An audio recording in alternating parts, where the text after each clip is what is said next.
Story time, tsinelas. October 31, 2025, nung pauwi na kami mag-asawa galing trabaho. Hindi to creepy story, isa lang naman tong simpleng kwento na gusto kong i-share sa inyo.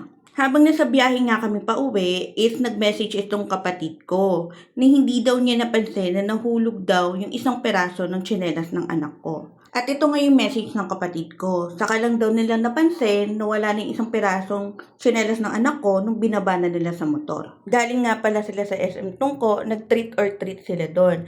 Nung nabasa ko nga yung chat ng kapatid ko, is nag-alala na talaga ako agad. Kasi nga yung anak ko, hindi siya nagsusuot ng ibang tsinelas.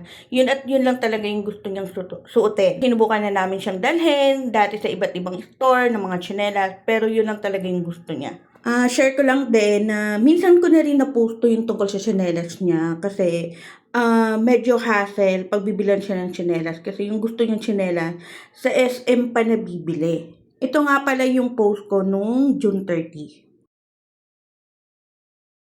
Kaya habang nasa biyahe kami, tumatakbo talaga sa isip ko, mukhang mapapasadya na naman ako ng SM para bilhin siya ng bagong tsinelas. Pinaalam ko nga pala sa asawa ko yung nangyari. Ang sabi niya, baka daw makita namin sa daan.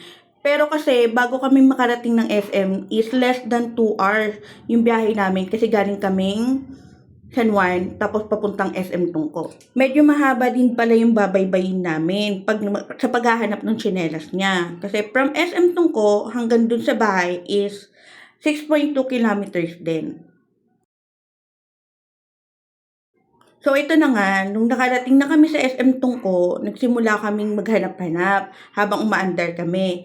Tapos, ewan ko, bigla ko naisipang mag-video.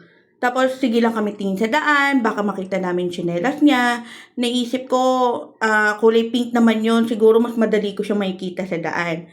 So, mga ilang minuto, siguro mga 3.5 kilometers na yung tinatakbo namin or binabaybay namin from SM Tungko habang naghahanap.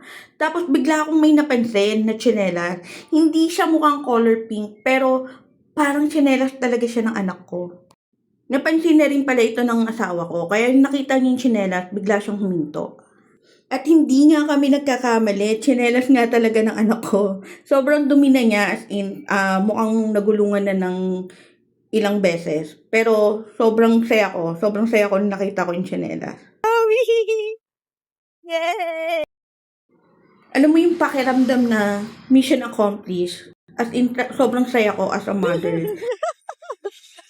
Yay! So great. Ang galing namin. Ang galing-galing namin, Daddy. Ang dumi na niya, mukhang marami ng nakasagasa sa kanya. Ang dumi ng tsinelas. So, yun lang naman talaga yung kwento ko. Sobrang natuwa lang ako, kaya nagulungan na gusto ng ko mga i-share sa gulong-gulong. inyo. Pero Kasi at least, lahat ng bagay na mahalaga sa anak ko is Yay! mahalaga din talaga sa akin. Bye!